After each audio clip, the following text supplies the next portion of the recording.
Hello, celebrity gossip enthusiasts. I'm Us Weekly's entertainment director, Travis Corden. You're tuned in to Us Weekly's Hot Hollywood podcast, the show where we break down all of the hottest celebrity gossip stories so you can be in the know of the fitter, the fodder of your favorite celebrities. Today I'm joined by my two miraculous guest hosts. Really do love them. Friends IRL. We have Gwen Flamberg. Hi, guys. I feel like we're friends IRL too. All of us together. It's true.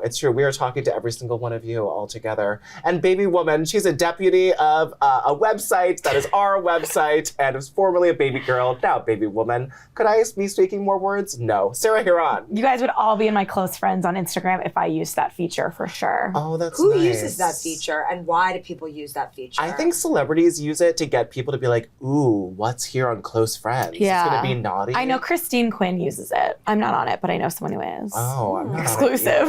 Wow, breaking news here. Well, I really like the news lineup we have today. There's a lot of fun celebrity news in the week, and it's not one of the hard ones that we're only talking about divorces and assaults and rape trials. So this is more of a fun week, and it's great.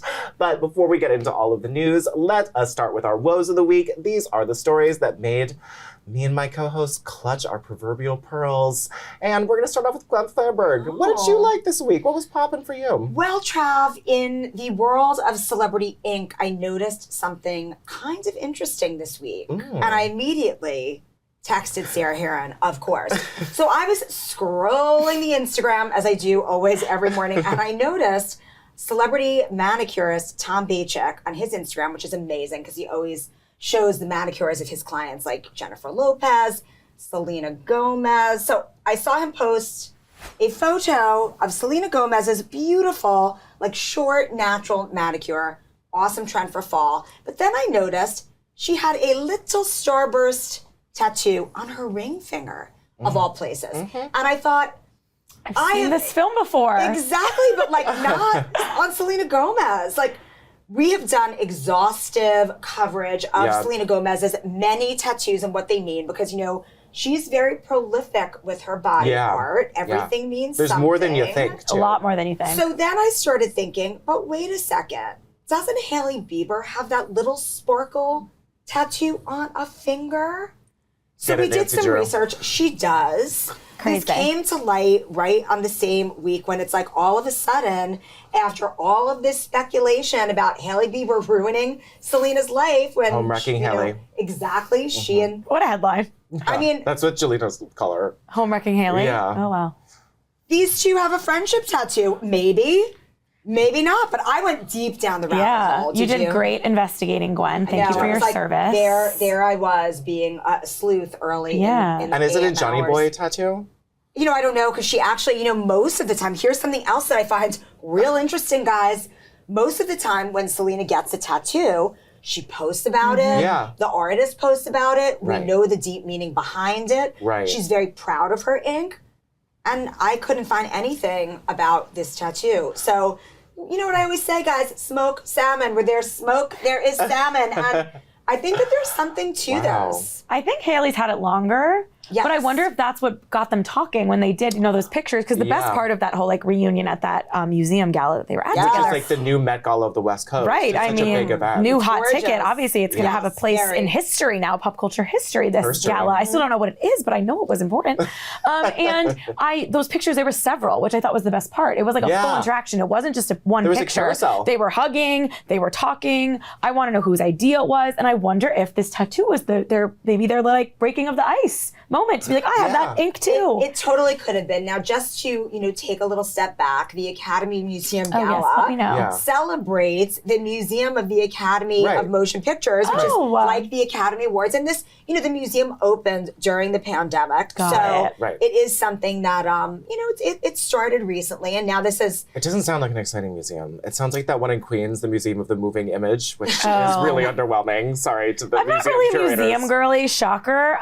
But now this has a place in history, like I said. So good for this museum. Well, maybe if Bravo did a little interactive museum, you would be the chair. They did. It was called BravoLand at BravoCon, and I went through twice. So that is my favorite museum. Thank you, Gwen. I forgot about I can't wait to get to your favorite museum with the highlights. But first, Sarah, baby woman, what made you go whoa this week? Well, about 1,000 things from BravoCon, but I know we're going to talk about that. So I'm going to give a quick little shout out to my girl, Tori Spelling. You guys know I'm a Tori Spelling apologist, fan, supporter. I always am rooting for my girl, Tori. And her relationship with her mom, Candy, has obviously been wildly tumultuous and up and down forever, especially after Aaron Spelling died and Tori didn't get anything in the will. No money. Or got like $800,000 or something. And anyway, they had not seen each other since COVID. And everyone saw these pictures of Tori and her brother Randy and Candy all at dinner together. And she went on Jeff Lewis's podcast and she revealed Randy, Candy, and Tori and Aaron. R.I.P. Aaron. Randy and Candy and Tori. And she revealed that her and her mom now talk every day. This was the first time they'd seen each other since the pandemic, and they have the best relationship they've ever had. And I just think that's kind of shocking. Me too. I never thought their relationship would heal. I bet it's because she's ditching Dean. Ooh, you think that's what it is? I mean, maybe. You have followed their story closely. I would, you can say whatever you want, because you sort of know. Yeah, I mean, I've seen every episode of reality television Tori Spelling's ever put out, and I've read every single one of her books. Please speculate. And Tori, their big rift kind of started when Tori left her first husband less than 2 years after Candy and Aaron threw her that huge wedding and cheated on him with Dean. And then her dad died before he even met Dean. So there's always been like animosity with the Dean of it all. And we know Dean, has his own struggles. So unclear what's totally going on. But either way, Tori seemed great. She has another new MTV show, and I'm just really happy for her. Oh, I'm happy for her too. You love Tori. I want the best for her. She tries so hard. I think she means well. And she's like sort of like a Lisa Rinna or like a Joan Rivers, where they're just like, they love fame and they won't go away. And I root for them. Joan Rivers, don't group her in there. Yeah. Well, she had a while there when she was like, talented though. She got back up when Fashion Police came, but she had like 10 years when she was doing the adult diaper commercials that Lisa Rinna did. That was sort of a rough time for her. But she got a renaissance. So I'm always rooting for that type of celebutante. Yes. Well, the story that made me go whoa this week is what bartenders around New York and around the country are hearing, and especially if you're gay, for some reason, everyone keeps talking about this. It is a Negroni Sbagliato. Oh my I can't say it. Yes, well, so, okay, I will tell you about the Sbagliato. Sbagliato, which means broken? Well, yes, but like if you were on the Amalfi Coast, the Sbagliato is a very big drink because it mixes vodka, lemonade, and champagne. Ooh. And it is at once, and it's sort of a frozen drink. It is at once fabulous. Sounds great. Like it's basically like lemon granita. Made with vodka. Let's get effed up. You add champagne, and at a lot of these like fun beach clubs for lunch, it's a whole big thing, the Sbagliato. So, the making of it and whatever. So that's a thing, the Sbagliato, but I'm a Negroni drinker. I love a Negroni, especially when I'm on the Amalfi Coast. A regular Negroni. To me, it is sort of like bastardizing to add in the Prosecco. Because it's already supposed to be in there. You know what I have to say about that. It is a supermodel sparkler. What is a supermodel sparkler, you guys might ask? Well, here it is. At the 2008 Victoria's Secret fashion show after party, the signature cocktail was a supermodel sparkler, and it was absolute peach vodka with peach schnapps, champagne, and edible silver. Well, I was sick, Sarah, because you know what? They were delicious, and I drank many a supermodel sparkler. They went down real nice. They were very, very pretty, and it was the only day. This was the Victoria's Secret fashion show when Heidi Klum had a baby like 4 months before. Oh, yeah. And I bet our editor-in-chief at the time, Janice Min, that Heidi would be opening the show, despite the fact that she had pushed out a baby 4 months before. They don't call it the body So for nothing. I had to go in because in those days we had a morning meeting. I had to go in for the morning meeting so that I could tell Janice, Heidi walked that show. She opened it 4 months after she had a baby. Reeking of peach. Well, I believe I was still drunk at the time. Yeah. Because around like 2 p.m. is when the hangover started settling in.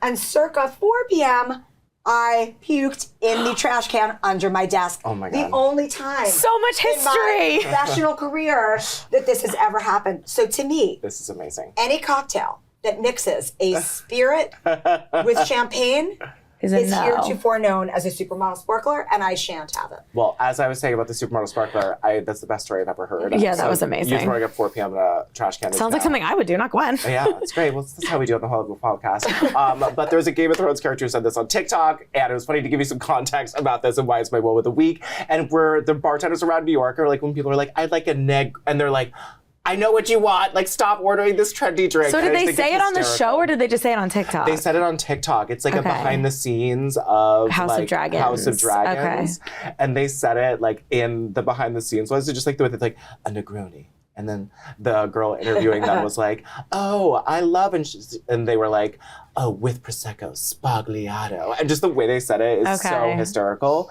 And that was my woe of the week. But let us bust into some news, because I cannot wait with this first story. Is petty and messy. It is a celebrity that I sort of just like. So I'm so glad that they're getting thrown under the bus. God, I sound mean. But James Corden has been banned from Balthazar, the owner of Balthazar and many other downtown restaurants. He's known as inventing downtown cool back in the day.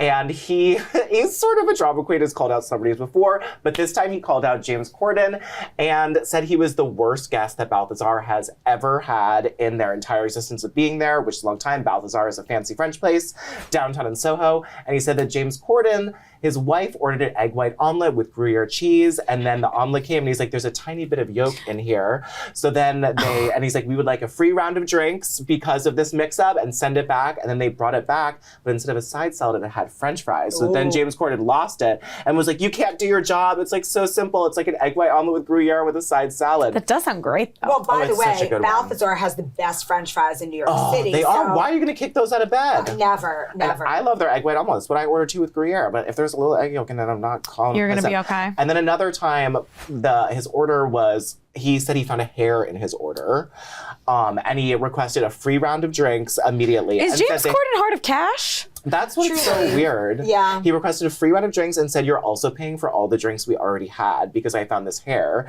And this guy from Balthazar is like, screw you, you are banned for life. He posted on social media. Yes. He called him like a tiny Keith McNally. Who is the owner of Balthazar and several other restaurants in New York City. Yeah.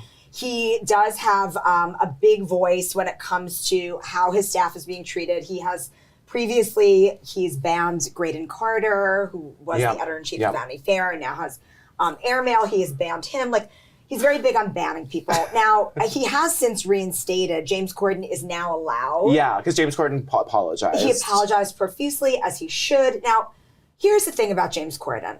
I've always had a huge crush on him. Oh my God, really? No way. Well, I'm learning so much about Gwen today. I love this episode. She likes a huskier, Scottish-looking gentleman. Sometimes I do. Yeah. However, I also really, really love the British series Gavin and Stacey, which James Corden wrote and created and stars in. It was like the first thing that he did. Okay.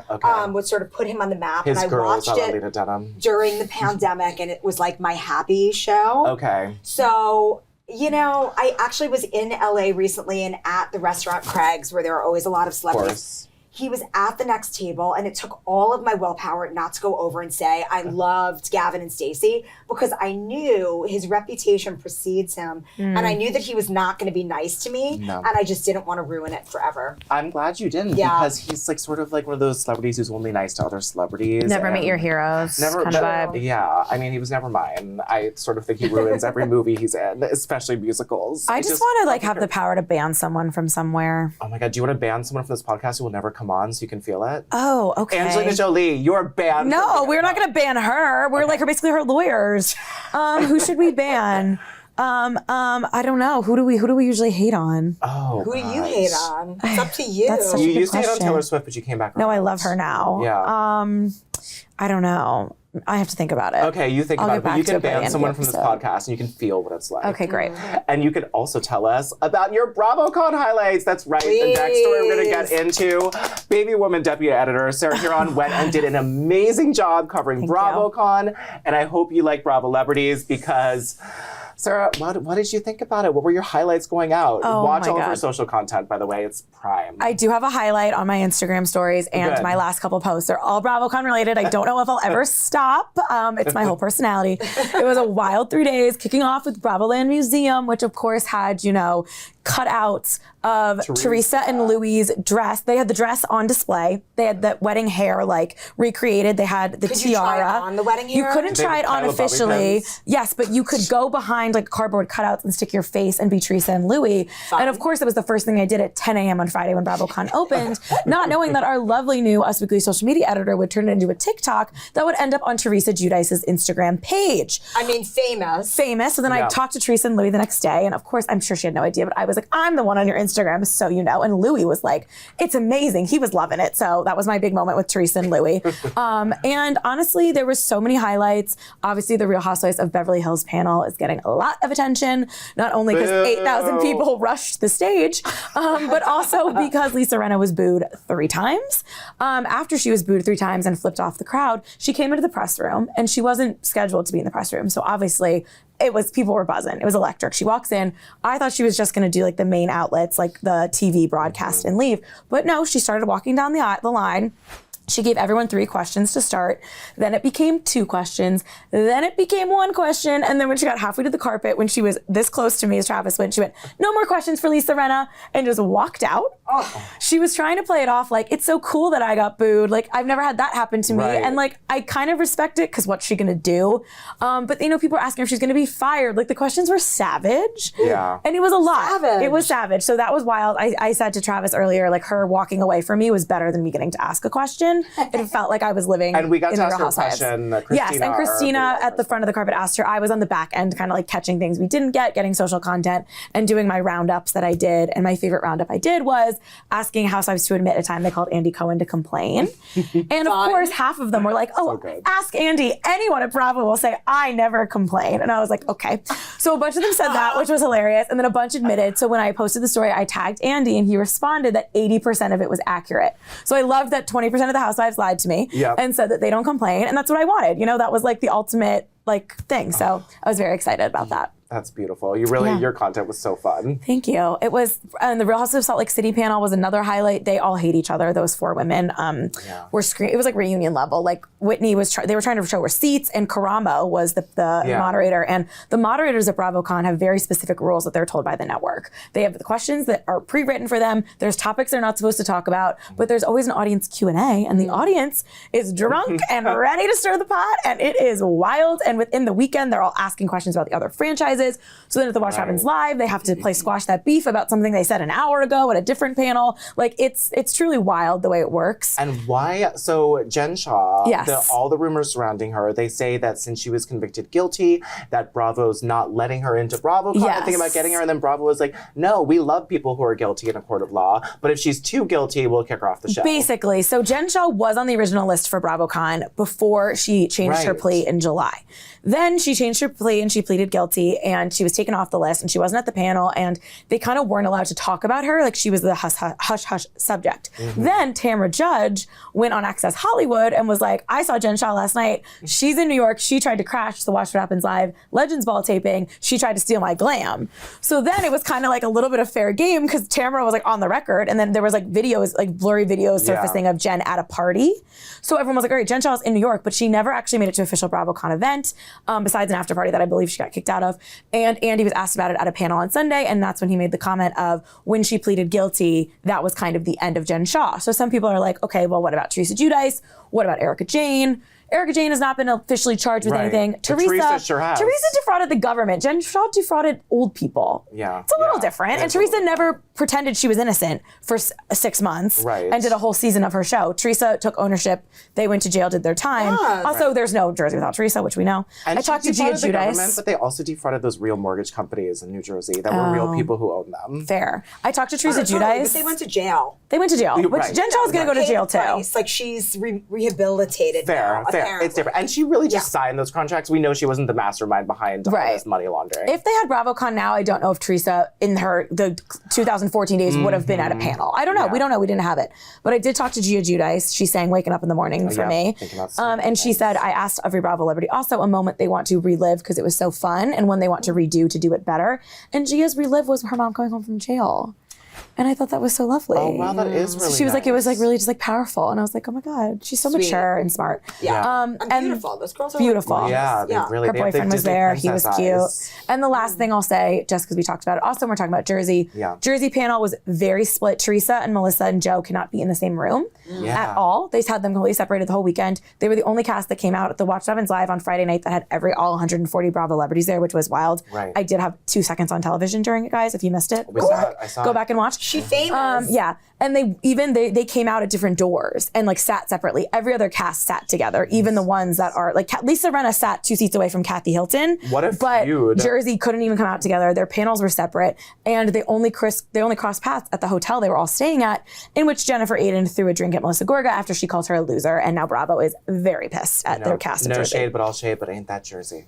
Yeah, so that's my like long-winded, like fast talk BravoCon recap. Check me out on Instagram if you want to know anything else. Very good. I like good it. job. I like it a Thank lot. you. Amazing. Supreme content. I'm so glad that you did that for all of us. I'm already exhausted thinking about next year, but I can't wait. Speaking of content queens, we are finally getting content from one of our people who will never be a queen, Meghan Markle. But Princess of America for sure. Queen of England, definitely not. But we are finally getting content from Meghan Markle. She had started to push out her Archetypes podcast. She had Serena Williams on, and then sadly Queen Elizabeth II had passed, so she had to push everything back. She was supposed to be on Fallon. But now we have a Variety cover story where she shares so many fun items. Says, she goes, we have a podcast with Paris Hilton, the Archetypes podcast. She I had find very interesting. very interesting. And like at least confirmed that the Netflix show will be coming out in December of next year. And I mean, some of the highlights from these, my favorite highlight was, well, first of all, she's like working so hard to sound relatable in this whole Variety article. But it was ruined by the entire thing about when they asked her what she liked to watch on TV. Okay, that was terrible. Yeah. Did you see that clip? You say that. Okay, they asked Meghan Markle. It was like a social clip they put on TikTok Variety, and they asked her what do you and Prince Harry watch at night to unwind? And she was like, well, when the kids go to sleep, we get into bed, I play Wordle, and I start scrolling, and we're just one of those people who, like we scroll for so long, and then we realize there's nothing good, and we don't really watch anything. And it's like Meghan Markle. Everyone and their right mother watches television. Just pick a freaking show. You've been home for 2 years. Yes, and then she was like, "Oh well, White Lotus." I feel like you could see in her eyes that the journalist asking the question was losing her. Like, Meghan, are you kidding me? And then she just pulls White Lotus out. But it's like, that's 8 episodes. That's all you've watched. You were an actress. Right. You were in the Screen Actors Guild. You're watching White Lotus. You're watching other like Netflix, Apple Plus. Right. Like, you are watching series. And Prince Harry definitely watches sports. Come on. She couldn't come up with anything.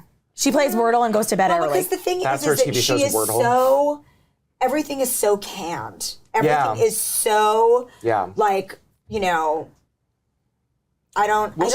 said her favorite movie was Harry Met Sally or anything starring Julia Roberts rom-com, which is just such a basic answer and just the wrong way. What I did really like about her relatability is when she said that Prince Harry loves In-N-Out Burger, and when they drive into LA for meetings, yeah, that was good. that they like have a special In-N-Out that they stop in that's halfway between LA. How does he take it? She did it. She says they know her order, but did not say. Everyone was responding like, Meghan, they have 3 things on the menu. They know everyone's order. Well, there's I know. There's off-menu items. There's your animal style, your protein style. I get protein style, animal style. Yeah. That's my personal order. A double-double. So, like, I bet it gets a double-double animal style. Maybe. And then goes home and stares at a television that's not turned on. That watches Wordle. Yeah, watches Meghan play Wordle. I like that. And then another sort of like dramatic story to come out that has sort of been rebuked was when Paris Hilton was on. They were talking about her Deal or No Deal times, and Meghan Markle put the $5 briefcase, which is like, how much is in my debit account? It's $5. I love that gift. The quote is so obnoxious. And please. And so Meghan Markle said that people in the wings of the show for Deal or No Deal would be like, suck it in, Meghan. Suck it in, Markle. Suck it in, Markle.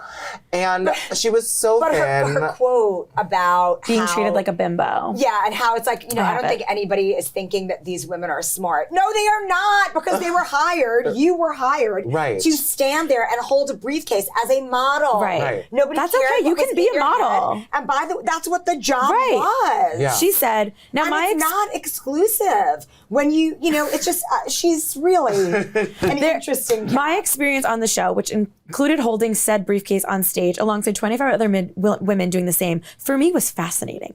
There were times when I was on set of Deal or No Deal and thinking back to my time working as an intern at the U.S. Embassy in Argentina, in Buenos Aires, and being yada, yada, yada. Then she goes, being valued for my brain. Here I was being valued for something quite the opposite. There were different stations for having lashes put on or extensions or padding your bra. They gave us spray tan vouchers so they would fit into the ideal cookie cutter beauty. Sign me up. When I look back at that time, I'll never forget this one detail. There was a woman who ran the show, and backstage she'd go, "Suck it in, Markle, suck it in." And so a lot of other Deal or No Deal models, including Claudia Jordan of Real Houses of Atlanta fame, are like, I had a great time on Deal or No Deal. Didn't feel objectified, being a bimbo, like we were models with briefcases. Well, you were there to be, remember like the 80s Robert Palmer girls, in the video. Vanna White, anybody? To Love, like everybody was supposed to look alike as the background, and that's what it was. It was a take on that. It's actually like very sort of clever thing, but you were hired to be do a very if she told a story about being like sexually way, harassed or something, it'd be different. You were hired to do a very specific job too. Represent the firm, like a model who gives speeches. Sorry. She would have had such a bigger voice. I know. And she would have had more respect if she just would have sucked it up like so many other people have done. Suck it up, Markle. Suck it up, Markle. Suck it up and suck it in. And it's giving like 2012 Gwyneth Paltrow with her humble brags. Yes. Who first started when she wasn't in on the joke yet. Exactly. It's very giving that. What do you watch on TV? I watch Wordle. And all we do is stream NPR around the house. Nobody does Wordle at the end of the day. Everybody does Wordle at the beginning of the day. You just want to seem smart. When you're bored in the car. Like you're doing Wordle at night. Come on. I thought it was interesting that she said she would support Lily and Archie going into acting. Yeah. And they asked her who she wants her to play on The Crown. Oh, I hadn't thought about it. Yeah, Meghan. But she was like, they can call me, and kind of apparently give a little kitschy answer. So I think Harry and Meghan are very okay with The Crown, but probably because they're in with Netflix. Yeah. Yeah, they sort of have to be. Yeah. I don't think they can trash talk the Crown. Well, and the Crown can't trash talk them. The nice symbiotic trailer, the preview for the new season was dropped today. Yeah, and it does look very, very spicy. It looks really good. Lots of Diana. I couldn't get into The Crown. I like only the Diana season. I only got I watched the first episode 3 times, and the fog was the big villain, and it was too much for me. But I gotta watch Star Wars season 3. History. Okay. It was really interesting. I liked season 3. The story got more interesting. Yeah. But regardless, that is all of the time we have today. Hashtag suck it up, Markle. And at least we're getting content from her. Well, thank you so much to my co-host. Oh, Brandon Blackstock is who I'd like to ban from the podcast. Kelly Clarkson's ex-husband. Good one. He's the villain in my story. What about Jana Kramer's ex? Oh, Mike Costin. He can come on anytime. Yeah, she wants to hear what he has to say. I want to hear his. Did you watch our Red Table Talk? You guys should go watch that after this. I read the highlights. Yeah. Anyway. Well, Brandon Blackstock, you are officially banned. Banned from the podcast. Well, thank you to Sarah for banning and Gwen for helping me host and helping me spill all of this piping hot celebrity this week. Again, I am Most Weekly's entertainment director, Travis Cronin, here to bring you the glamour, glitter, fashion, fame, and famous celebrities. Because you know what, guys, after all, they're just like us. Thank you. See you next week.